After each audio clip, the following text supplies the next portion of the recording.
Hello, everyone, and thank you so much for joining us. My name is AJ, and I am thrilled to welcome you to the very first of the Rural Renaissance webinar series. Thank you for sharing what resilience means to you. This word cloud shows examples of the shared values we stand on as we work together to build resilience within our communities. Today, it is my privilege to welcome Pastor Billy Humphrey, founder and executive director of City of Refuge, Baltimore. City of Refuge is a faith-based nonprofit that helps individuals and families transition out of crisis. Joining our conversation is Michelle Moore, CEO of Groundswell and author of Rural Renaissance. You might be familiar with the exciting news that the Resilience Hub at City of Refuge, Baltimore will be one of the first in the U.S. to be community-owned thanks to the IRA's solar tax credits. Those of you who joined us in Arkansas in October had the opportunity to hear about direct pay straight from the Inflation Reduction Act's Chief Implementation Officer, Laurel Blatchford. If you missed her keynote or you'd like a refresh, you can watch it at ruralrenaissance.com. We'll drop a link in the chat. I am thankful for this opportunity to gain insights into direct pay from the point of view of a nonprofit like City of Refuge. This includes the financial aspects of how the project was funded. This webinar is an opportunity for you to ask questions about how a project like this may apply to the communities you serve. If you have any questions at any time, please drop them in the chat. We'll get to them as quickly as possible. Thank you so much. And with that, I'll pass it over to you, Michelle. Thank you so much, AJ. And it is such a delight to be here with you, Pastor Billy. You and I have been talking not only about community resilience and community ownership for a minute, but I remember even just a month before the IRA passed, you and I were talking about those tax credits and what a blessing it would be if they became directly payable to churches and other nonprofit institutions. And here we are. And I love that, one of the words that showed up the biggest in the word cloud was community, because that's so much not just about how we build resilience. We don't do it alone. We do it together. But resilience is also such a thread, and community is such a thread that runs through all of your work. So as we kick off the conversation here, can you just share a little bit more about the mission of the City of Refuge and how y'all transform the lives of the people y'all work with? Well, thank you for the opportunity to be here. City Refuge exists to bring light, hope, and transformation to individuals, families, and communities. And, as was mentioned, our goal is to try to work with people in poverty crisis and walk with them on what we call a journey to self-sufficiency. And we do the work through 5 major impact areas. We call it health and wellness, where we address everything from food insecurity to literally physical health with partners, mental and behavioral health. We also do supportive housing, youth empowerment, workforce development, and then we do some work with survivors, women who've been in sex trafficking, sex exploited. We call it RAFA, which is our anti-trafficking work. Very meaningful work across all of those 5 impact areas. For instance, in 2023, we served almost 5,000 households, which came out to be about 15,000 plus individuals in those 5,000 households. So across those platforms, the largest thing we do is food insecurity, but and we are a resiliency hub with Baltimore City, and doing that work as well. I might have missed a question there, so let me know if I did, but that's a little bit of the kind of work we do. And I like to think of it as we walk with people on this journey. And, 4 of our major impact areas are really, 4 of the most prominent social determinants of health as it relates to systemic poverty. And so you have to kind of take a holistic approach. I call it body, mind, and spirit, and walk with people on a journey. But, you said something, brief minor correction. I always say we don't transform lives. People transform their own lives. Truth. I like to think of ourselves as like the little Yodas of the world, giving guidance, right? We're the guide on that journey because it's their story. We can't do it for them. We can remove barriers. We can point where opportunities are. But individuals in poverty and crisis are resilient. As a matter of fact, I oftentimes think of at least the neighbors I work with, as some of the most resilient people I know, because they survive, they rebound after crisis, and it's become almost routine for many of them in their life. But I'll leave it at that for now. If you have any more questions, I'll jump in. No, I really appreciate that, Pastor Billy, and I really appreciate that correction and clarification too. Now, I know that the project that we're building together right now is actually the second resiliency hub, solar plus storage resiliency hub with City of Refuge. And there's another project that's been in operation for a couple of 3 years. But can you talk to us a little bit too, and just share how the addition of the solar and storage component helps to enhance your work and connect to that sense of community resiliency that you're not just helping to build, but that you're also, recognizing and supporting that's inherent with the people that you're working with? Sure. I mean, where we started our first project was at where City Refuge started, and we've now transformed that building into a youth center. And then we've since purchased the larger property, which will be our new project. At both campuses, I believe we are serving neighbors. We say neighbors, so we don't like the word clients, neighbors in our community, and walking with them. And a great example, I'll use the youth center as an example. We were in the middle of a drop-in center over there. The power went out, but because there was battery backup, we were able to continue to serve those neighbors that were at that drop-in without issue. I think there's a lot of secondary impacts beyond the immediate of, if there was a power outage, we would have the capacity to keep some power on so that we continue in operation and serve, families in crisis. And the secondary would be like, obviously, operational costs, right? As a nonprofit, most grants and funders aren't trying to pay your electric bill, right? They want to pay for program stuff. And so the ability to save those dollars so that we can reallocate that back to program is always that secondary benefit. But, initially it's that, hey, we're here in a crisis. No better example of that than was the pandemic, right? We became that partner with the government, Baltimore City, even the state of Maryland, that was able to get resources to communities, to neighbors, as a resiliency hub. And, the solar panels they allowed us to keep the doors open, and we'll continue with this new project we're taking on as well. Thank you so much, Pastor Billy. The headline I always think about is more money for the mission. More money for the mission.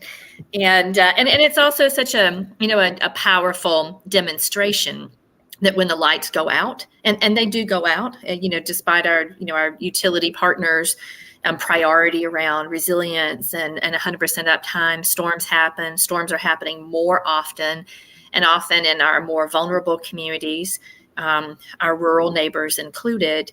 They're more vulnerable to many more and longer lasting power outages. And when you think about our neighbors who need oxygen concentrators because of COPD, who need to who need to refrigerate medicines like insulin, people with young children to where they need to keep baby formula refrigerated. Having the lights on, being able to charge your cell phone, staying warm or cool is an important convenience that can support your health. But having access to power is really about survival for many people, especially many of the neighbors that we all serve. It is. Yeah, 100%. And I think while we have not been in that position where we've had to, quote, store someone's insulin, the reality is you can't wait to prepare for that when power goes out. No.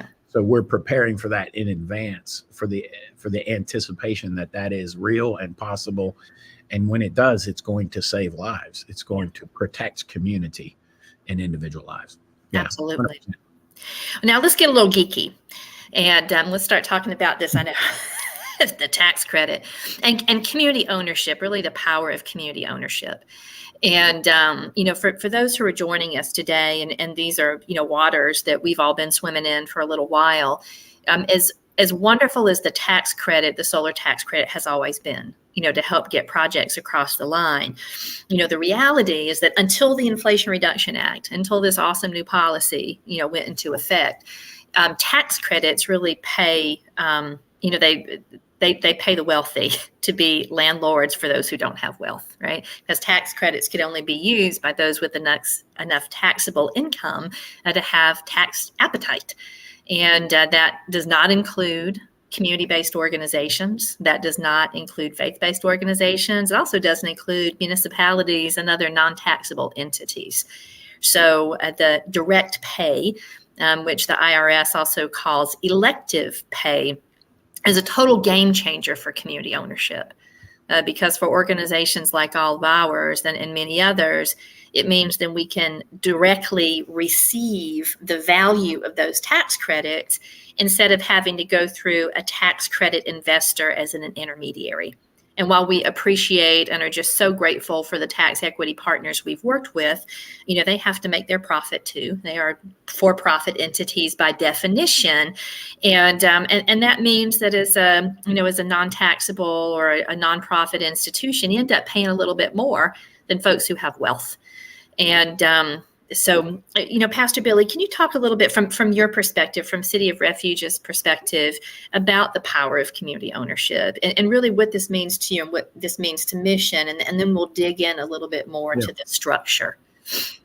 Yeah, it kind of goes back to this a little bit on the tax credit side. We kind of sort of decided to own our system versus lease our system before this direct pay option was available. And I'm grateful it turned around in our favor.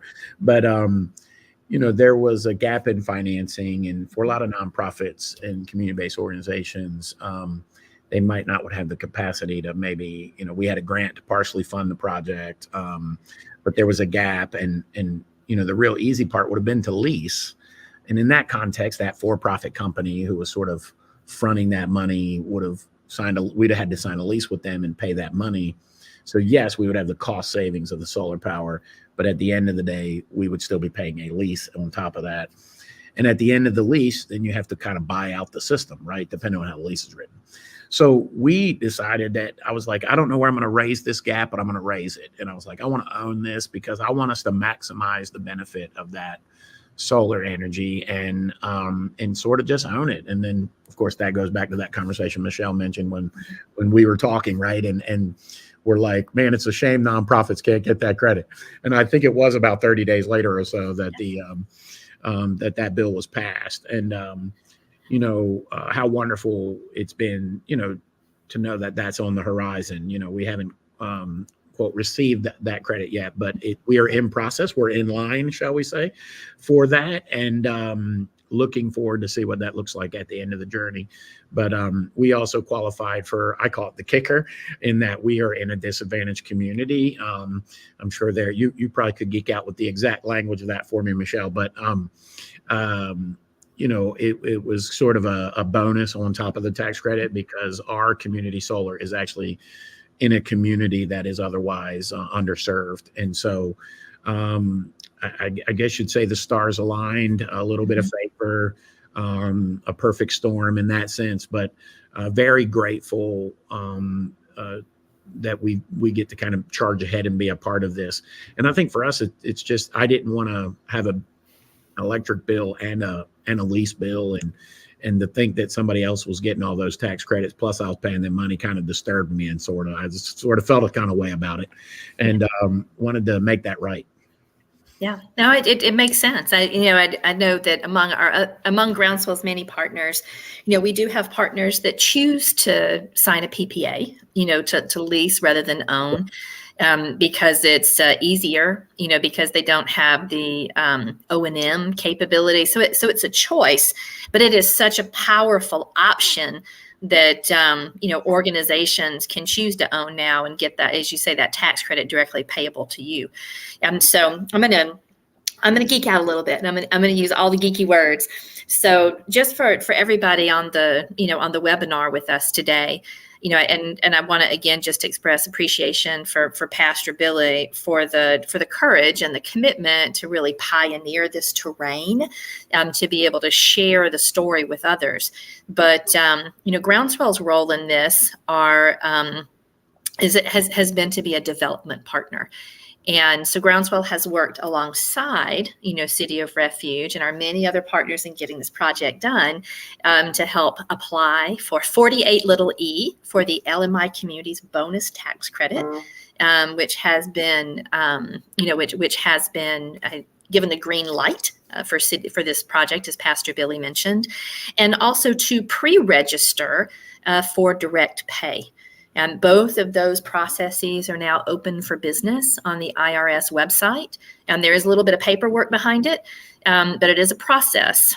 And so I want to pause right there, Pastor Billy, and just, ask you to share a little bit about that application process. We've gotten a lot of questions about how is it hard? Does it take a lot of time? How long does it take to get approval? What was your experience as one of the first organizations to apply for the bonus tax credits for 48 little e, and then to pre-file for direct pay?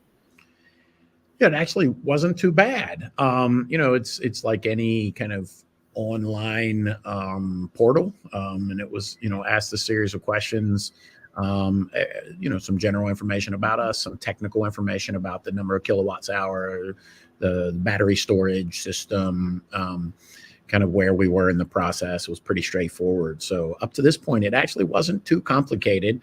I will say that I was grateful in this case to have Groundswell on our team to help us with some of those technical questions, as well as our actual solar installer. So they kind of were able to help me when I got to those more technical questions. I think one of the funnest part is we actually got to identify the longitude and the latitude of exactly where our project was. So just going back to that geeking out, that was pretty cool. So I had to find out exactly what that was and input it as part of the application. But overall, it was pretty easy.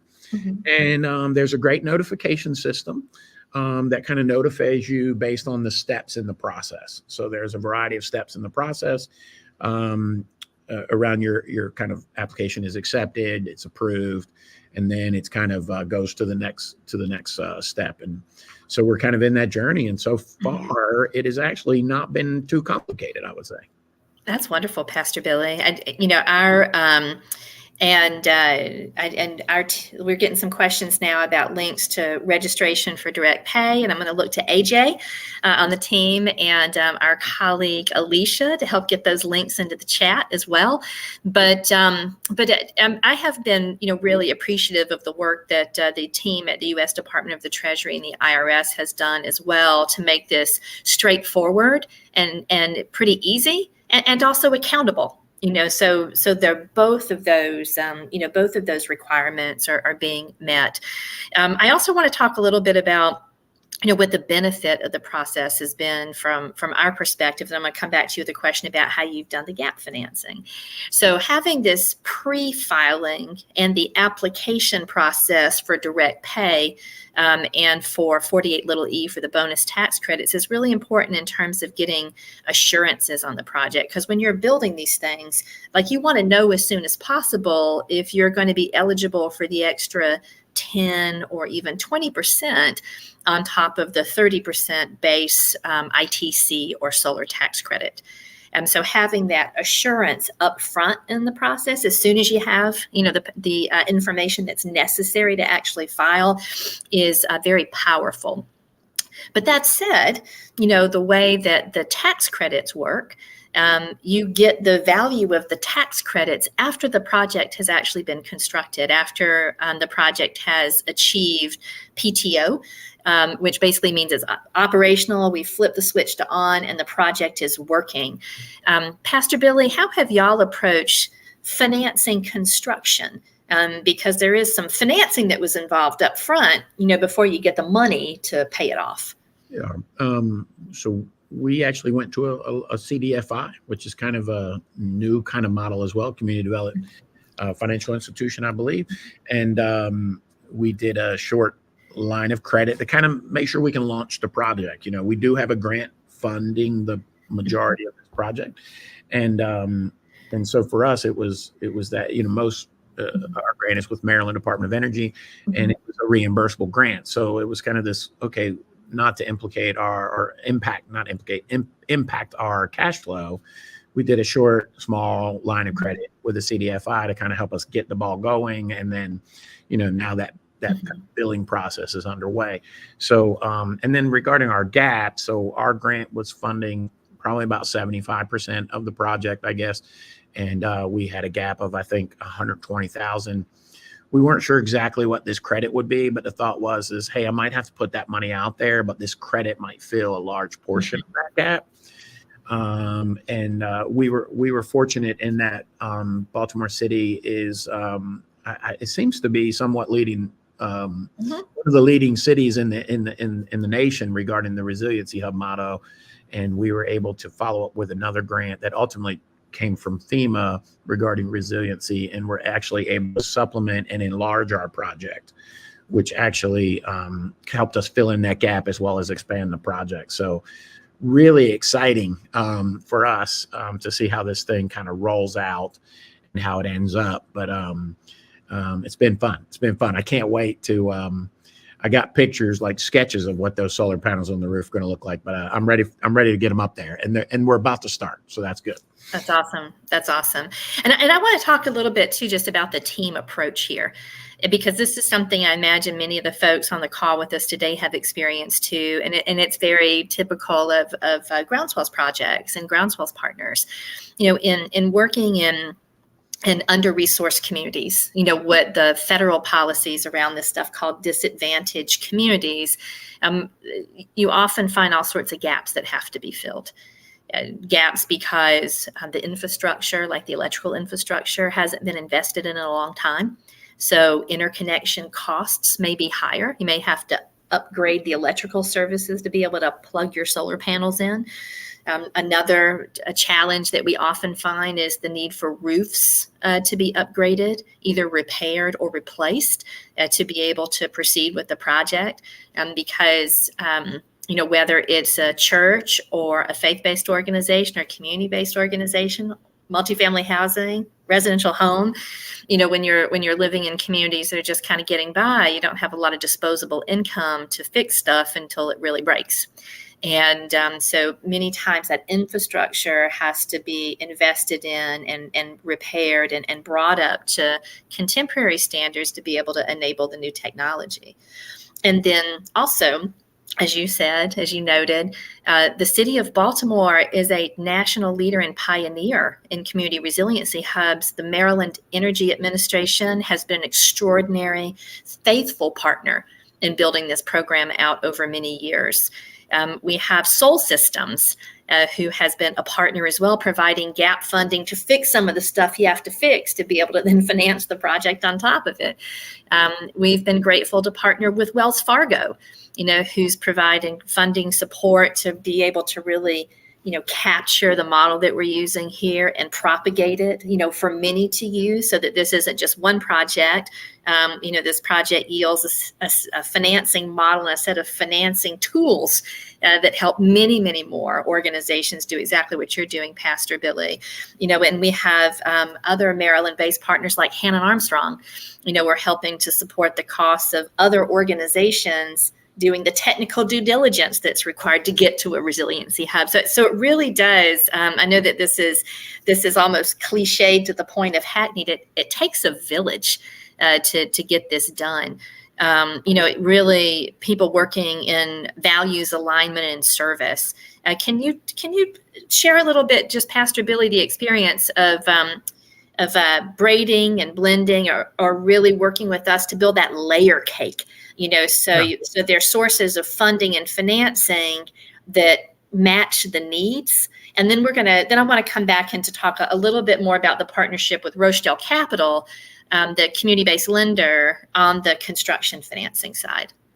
Yeah, absolutely. First, let me say that like Rochdale, but also Groundswell, right, has been a critical part of that team. So I'm sorry, I've got to give a little credit where credit's due. I realize you invited me here, but today, but you all have been a critical partner in this work as well, for the city of Baltimore, really, not just City of Refuge. But so thank you as well. Yeah, I think, I oftentimes hear people, especially in the nonprofit world, they talk about collective impact, and at the end of the day, I would like to say we're not just talking about it, we're doing it around this project. And it's, you've called me Pastor Billy. I do have a part-time job. I'm a pastor as well. City of Refuge is not a church, but I do pastor a church. And so I'm oftentimes recognize that, but there's an old verse of scripture that says many hands make light work. And so I point that out to us because I think that's what I mean when I think of collective impact. When we could all put our hands to something, and our minds towards a project, we can accomplish so much more together, right? The synergy of that partnership and collective impact, I would say that we could not be where we are today as an organization, regarding this direct pay, regarding this solar project overall, the resiliency hub model, if it not been for that list of partners Michelle just mentioned, that you just mentioned, it's critical. And the great thing is one of our, we have these, like, I got a hoodie on, I'm representing our youth today. I don't know if you can see it. It says level up, but one of the hoodies, we're in Baltimore in the Northeast, so it gets a little chilly, and I like my hoodies, but one says together. And I oftentimes use this phrase that we're better together, right? Mm-hmm. It would be very hard to accomplish this project if you went it alone. I'm not a technical expert around solar energy and battery backup. My specialty is that I work with people in crisis, but because of the partnerships and the collaboration, and the overall impact on community, think about all those partners that are involved in this project, from Rochdale to Groundswell to a for-profit minority-owned solar panel business owner who is our contractor doing the work, named SunCatch Energy, to Baltimore City, the state of Maryland, Maryland Energy Administration, all the way up to the federal government, IRS, all the way up to the president, really. I mean, he led the charge on getting this approval for nonprofits, which otherwise and historically has not been the case to qualify for this type of credit. So that's just a big deal. And I encourage everyone that's listening to this, whether you're in a small town, this is, focus on rural resiliency, is bring in those partners in collaboration and reach out to both your local jurisdiction as well as your state, and potentially federal, and think creatively, like the roof, right? Most of the time it's hard to raise capital to replace a roof. But if it's being followed with a solar project, people start to think different about that. And they're like, well, wait a minute, this is worth coming alongside them to get this roof, because we're ultimately creating community resiliency. And how that's structured, it's just don't be afraid to get creative and realize that I think there's lots of wonderful organizations, for-profit, nonprofit, government, that are thinking in this direction like you are, and partner with them. Absolutely. Better together. Absolutely. I'm going to give that an amen, Pastor Billy. Amen. There are two pieces I want to pull out of that. I'm so glad that you raised SunCatch and Brad Boston, and I want to come back to that and talk about, Brad's passion and your passion around training and good jobs coming from these kinds of projects too. And then I also, when we're talking about partnerships, these projects are fundamentally place-based. And so I want to talk a little bit about a place-based lens on that. But first, I want to focus in a little bit more on the financing, on the construction and bridge financing. And, I see a great question here in the chat about what the timeline is for receiving payment from the IRS. And, as the best information that we have right now is that the project has to be completed. It has to have received PTO, so permission to operate. And then in the the tax year, right? Like if, let's say you finish a project this year that's direct pay in the 2024 tax year. So you will file for direct pay when you file your taxes next year in April. And you'll get the direct pay credit back very similarly to the way that you would get a tax refund, as an individual filer. So you're looking at 12, maybe 18 months from the time at which you complete the project and you get permission to operate, and you get those dollars back from the IRS. That is our best sense of the timing, and what Groundswell and what we with Pastor Billy are using as a planning horizon. So, and that's similar to the way that many of these grants work too, right? You have to finish the project, you have to hit the milestone, and then you are able to receive the grant funding to pay yourself back for the work that's already been done. And I know that for many institutions that debt financing, construction debt, bridge financing can be a little scary, a little bit challenging to approach. But I know with Rochdale that Rochdale is a community-based lender, that community ownership is a pillar, is a mission pillar for them and for many other community-based lenders. And they really understand the way these projects work, and they understand the communities the projects are being based in. So Pastor Billy, can you just talk a little bit about, like, what advice would you give to other folks like yourself, other nonprofit leaders on the call, who are looking at this and maybe thinking, I don't know about that debt. I don't know about taking on construction debt. And then let's come to Kyle's question. Yeah. Debt is always something you don't want, right? I mean, I don't know that I wanted to do debt, but I guess I chalk it up as cost of doing business in some respects. Mm-hmm. What I have realized is that as a nonprofit organization who is only 6 years old, what we don't have is kind of that history and establishment with a traditional bank. So the idea of going and doing maybe a line of credit with a historical bank maybe wasn't there, right? And these community-based lenders are, I don't want to say they're taking a bigger risk, but I guess in theory they are. But that's part of their mission, in that they're interested in community development.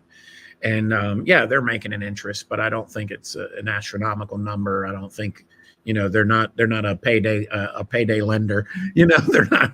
It was 4%. It might be more today because of where the interest rates are in the nation. But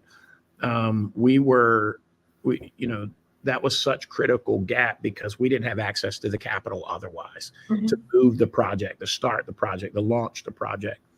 And, Rochdale came alongside of us and really provided that capital at what I'll say a low cost.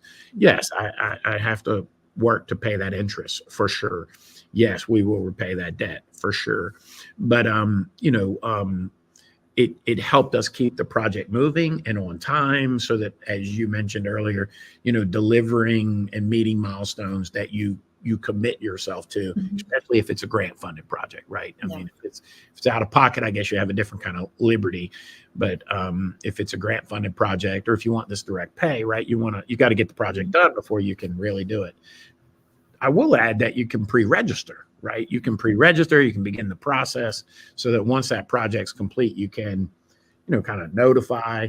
I don't yet know whether or not there's a visible inspection, in-person inspection. I'm sure we'll walk that out. And then regarding, I think it's Kyle's question. For us, Groundswell's been with us both on our previous project as well as this project. And just, I don't know, maybe I would refer to them as a bit of the glue that's kind of helped us connect the dots in a lot of ways. And we've been very grateful for Michelle and her team, who have supported us along the way. I guess structurally, the way that works is they are part of our grant funding. And so we're able to have them walk us through this a little bit, but so has Soul Systems and of course Baltimore City. So I wouldn't say it's one partner, I'd say it's multiple, but Michelle and her team have definitely been assets to us and great partners in this work. And Michelle and I like to get on the phone sometimes and dream about how this can be one of the pieces to bring transformation to communities that have otherwise been, again, using the language that the government does, disadvantaged communities or underserved communities. If you know anything about the history of Baltimore, we were kind of the champions of what's known as redlining. Many of the redlining policies in Baltimore City became national models, and to me, this is part of the repair journey that underserved communities need and deserve, and the reinvestment. And so, yes, I'm speaking a little from the heart there, but yes, Kyle, Groundswell, Michelle and her team have been vital partners in helping us kind of navigate some of the nuts and bolts and pieces. And I've learned, tried to learn as much as I can along the way, because this isn't my field of interest. Love to come back, Michelle, if it's appropriate, if time permits, on that training stuff. Yeah, absolutely. Yeah. Absolutely. I'm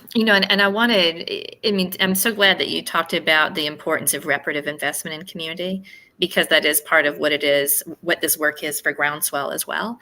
And when you think about the network of partners that come together around these projects, it is about values alignment, right? We're in it for the mission, we're in it for love, love for our communities, love for our neighbors, love for the neighborhoods in our cities and in our rural communities and towns.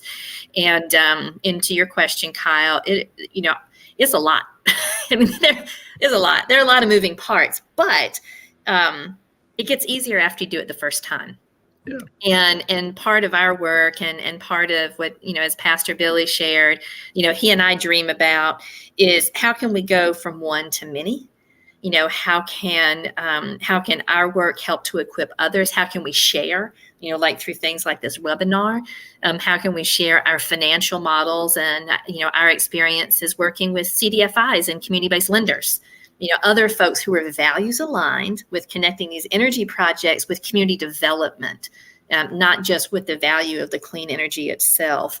And I believe as we all really get a head of steam rolling here, with these first projects coming out of the ground, we got another one coming in Atlanta too, a little bit later this spring, that we'll be able to share and really knit them together into place-based, local, regional, and even national networks. But part of that, Pastor Billy, as you uplifted, is workforce development. And that's something our partner, Brad Boston, a fourth generation electrical contractor, whose family is out of New Orleans originally, via LA in Baltimore now, is passionate about too. So Pastor Billy, share a little bit with us about your vision around workforce development and good jobs associated with this project.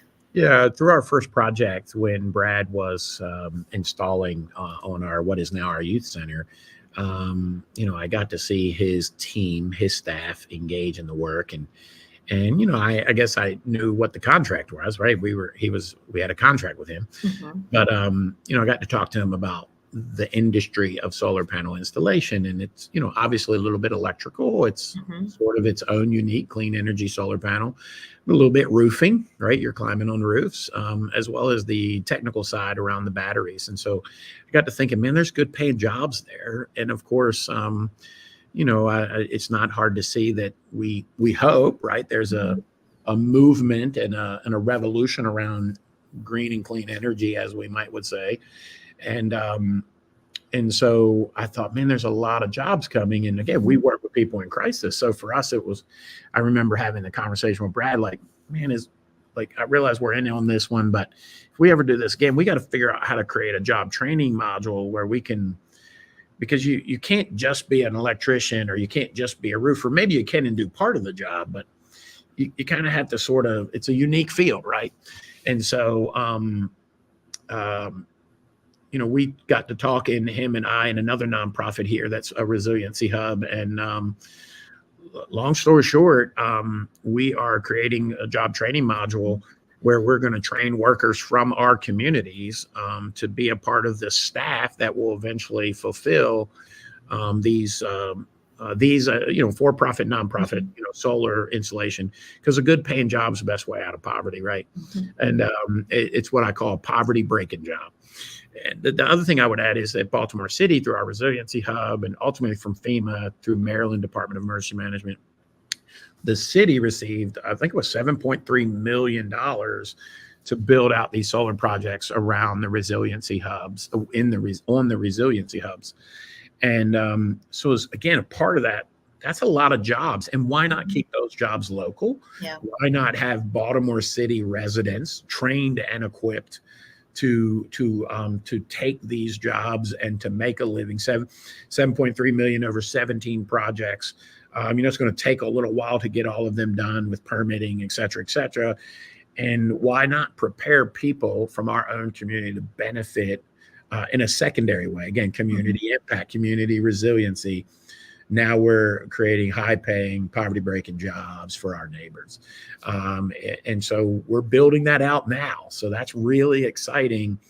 And in hindsight, the only thing I regret is that we didn't write that in originally to our grant proposal, because I think it would have been bought into. So if you're out there writing grants for solar panel projects, think about that, because that could be a real opportunity for you, not just to, have the community impact of solar, but get people real good living wage jobs, poverty breaking jobs. I'm so glad you raised that too, Pastor Billy, because, when we think about what's ahead, Baltimore is a leader, and Baltimore has a whole community of community resiliency projects. We've got Groundswell has projects that are moving forward with Empowerment Temple, and Brother Mike Simmons and Anthony Robinson there are longtime champions for jobs associated with these projects. With Miracle City, which is a faith-based organization, and there are many more, dating back a number of years. And when we think about the possibilities for these models to be propagated nationally, the IRA, the Inflation Reduction Act, and the Biden administration have a whole lot more love coming for communities. One of the things that jumps to mind for me is the Greenhouse Gas Reduction Fund, which will be coming out from the, funding decisions will be made by the EPA, with announcements anticipated for the spring. And y'all, it's not a federal program if it's not an acronym, right? The EPA's GGRF, but one of the GGRF programs is Solar for All. So these will be grants that are anticipated for every single state.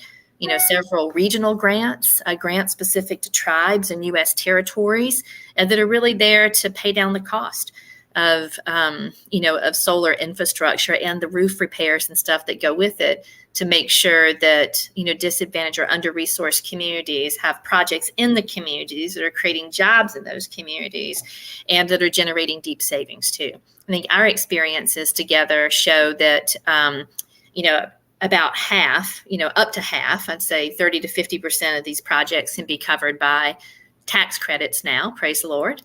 And the other 50%, you got to get creative. Could be grants. It could just be the value of solar renewable energy credits. It could be the value of other state incentives. It could be the electricity cost savings you'll have over time. There are all sorts of ways that you can buy down that cost and make these things work. But with other folks on the call who are thinking about, and we see in Minneapolis, and Kyle, like I say, give us a call. Part of our job is to share with our peers and colleagues in the field. So we'll be happy to open up our playbook. But what advice would you give folks about getting going?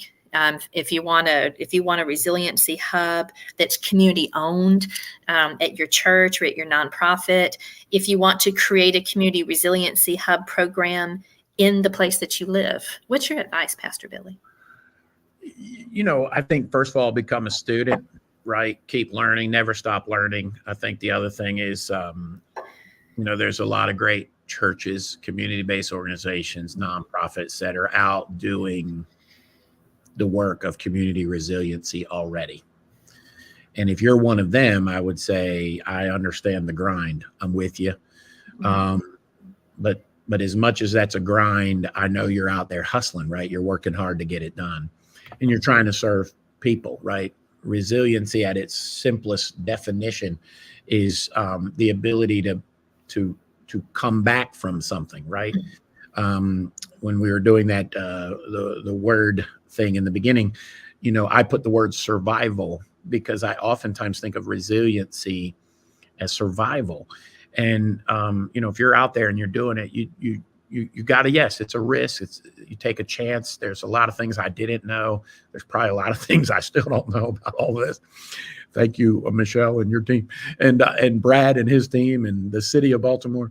But, I think it was a big risk, but it was a risk worth taking. Mm-hmm.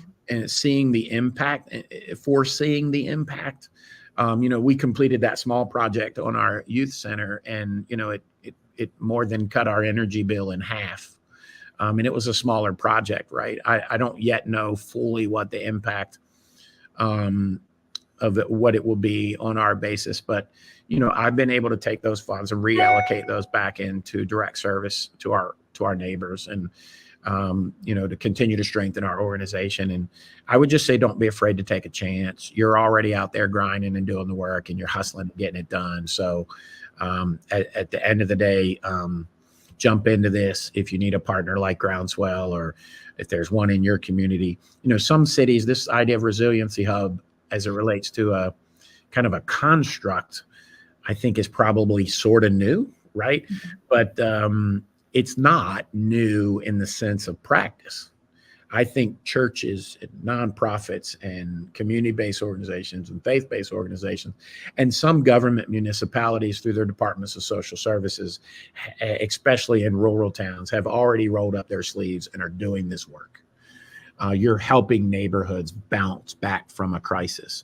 In some respects, we're looking at, we're trying to be prepared for what we'll call natural disasters or unknown crises like a mass power outage. But, when I signed up to do this, I had no idea that literally 5 months after I signed up to be a resiliency hub, we were going to have a pandemic across our nation. But because we were ready, we jumped in, we rolled up our sleeves, and we went to work. So don't be afraid to take a risk, right? Maybe that's it. Yeah. Go get her done. I love it. I love it. And in the time that we have remaining, here's another question. How are you handling resilience outside of emergency and recovery, Pastor Billy? And if anybody else has questions, y'all please feel free to chime in with the comments, and we'll look forward to getting to them. Yeah, I mean, Kyle, again, great question. I think at the simplest, what we do is every day is resilient, right? We're trying to create resiliency because at least in our community, which would meet the definition of underserved or disadvantaged, there are people surviving every day. They're incredibly resilient people. My neighbors are. But they face crisis after crisis after crisis, whether that's eviction, whether that's food insecurity, whether that's access to good, high quality digital. We're in what's called a digital divide as well. Just primary care doctor. The only place in my zip code you can get primary care, or my neighborhood you can get primary care, is through a mobile medical unit. And I live in the city with Johns Hopkins and the University of Maryland and some of the greatest health systems in our country. But in my neighborhood in South Baltimore, we don't have a primary care doctor except the one that drives up in a little mobile truck, right? So this is every day we're doing resiliency work. I hope that answers your question. And so every day this solar is benefiting us and will benefit us to continue to do that work that we do every day. In a crisis, in a pandemic, we would open up our doors in cold weather, hot weather. We have code blue alerts, code red alerts in our city regarding extreme heat or extreme cold. We also open our doors if there were a power outage, as we call them cooling centers. These are some of the ongoing kind of 12 months out of the year projects that we take on as a resiliency hub. Thank you so much for that, Pastor Billy, because what that brings up for me too is just, again, that theme of partnerships and partnerships to build the program and partnerships to finance the projects. Working with the City of Baltimore, when you think about connections for Code Blue, connections to know, like, for example, during the pandemic, how the City of Baltimore was going to be handing out PPE or food benefits. Those kinds of programs can flow through resiliency hubs as well. And so every place is a little bit different. I think that there are definitely some common themes that we can pull out here in terms of how you're working, how this fits into your mission, how the solar and energy storage as a energy resilience element is enhancing this broader picture of community resilience. It's such a critical need, whether you're in your hometown of Baltimore or my hometown of in rural West Georgia. Many of these themes are the same. And it brings me back to that idea of place-based strategies. We know, and we have demonstrated, through Pastor Billy's leadership and the leadership of many other institutions around the country moving forward now, that we have assurances. Like, we know that now that direct pay tax credits are going to be there to help pay for 30 to 50% of the cost of these projects from now and into the future. We think it's going to take about 12 to 18 months, from the times the projects are completed to the time you get that check back from the IRS. We know that CDFIs, community-based lenders, are wonderful mission and values aligned partners to provide that bridge financing. So as a nonprofit, or as a nonprofit utility, or as a municipality, or as a state agency, or any of the other non-taxable entities that are included under direct pay, that you don't have to burn up your cash. You don't have to use your cash flow to finance construction, which is huge. And we know that there are place-based options, like in Baltimore with the City of Baltimore and their FEMA grant, with the Maryland Energy Administration and their resiliency grants, or with these Solar for All grants that are going to be rolling out all over the country this year, thanks to the IRA. We know, that community-based organizations and other nonprofits have a pathway, like, to get that other half of the project funded, if it's not something you can do out of your own pocket. So, I believe that we all have an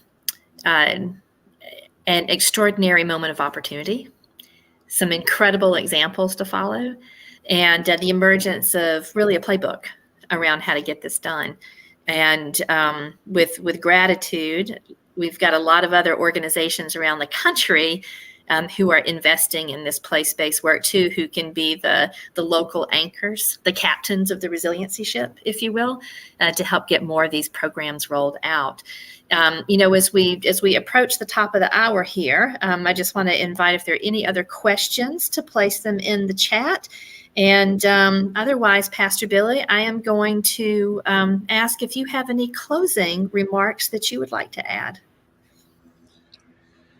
Well, just in closing, thank you for the opportunity to share. If I can be of help to anyone, please feel free to reach out. I'm glad to share my experience.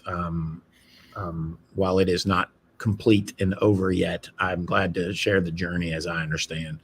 Been very grateful, regarding the resiliency hub model. If that's something you're exploring and you're considering, I will say that Baltimore City has produced some good literature. Yes. You could probably Google that and find it at Baltimore City site, or look me up. I'll connect you to those connections. I'm sure Groundswell and their team can as well. So if you're new to this idea of community resiliency hub, and I'm sure, read, take it in. I wouldn't say it's rocket science. I think it is, at the simplest form, it's helping somebody in need. And, I have always operated from this principle that I find a need and I meet it. And at the simplest, I say we exist to bring light, hope, and transformation. I call that idea of helping someone in need, of creating, hopefully, hope. We call it bringing hope to life. Matter of fact, some people laugh at me, but I always say, at the simplest, what I do every day in my job is that I'm a hope dealer. I deal hope, not dope, on the streets of Baltimore. And I guess I'll leave it with that, is go be hope dealers in your neighborhood, in your communities, big or small. And I think we're talking to rural resiliency here. So you might be in a small town out in the middle of what I would call nowhere, but you love that place, and go be a hope dealer to it, and get creative with partnerships and collaborations, and be ready to serve not only now, but in that worst case scenario. And that's really a lot about what resiliency hubs are. Thank you for letting me share. Thank you so much, Pastor Billy, for sharing. And I also just want to, double down on a couple of things that you shared. From a Groundswell perspective, please think of us as colleagues in the field and as a resource, whether it's sharing the finance models and the approaches that we're taking to get this deal done and community owned and more to come. With gratitude to Wells Fargo for their support. We are here to help share what we've done and to help others follow suit. And I also just want to maybe close with a challenge from my perspective as well.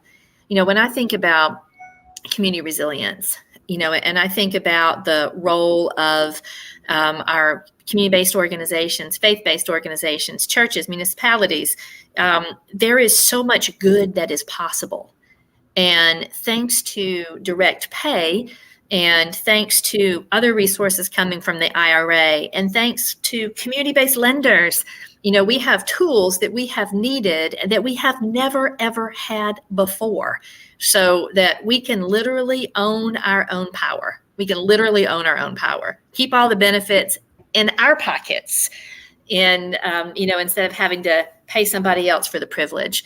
And I hope that when we are in a conversation like this together this time next year, that we would see hundreds or thousands of these community-owned resiliency centers blossoming all over the country. We are here for it. And Pastor Billy and I are both here to help equip folks. So I am going to pass the baton back over to AJ to close us out. And we will look forward to seeing you again, either in our recorded selves or next month on the next webinar. AJ. Thank you so much, Michelle. And thank you so much, Pastor Billy, for being with us here today. Really appreciate you guys and really appreciate our audience members for being here as well. If you want to rewatch this webinar or share it later, we will be posting it at ruralrenaissance.com, and we'll share a link in our next newsletter as well. So please make sure you go to ruralrenaissance.com and sign up for the newsletter. Thank you again, and we look forward to talking more about direct pay next month.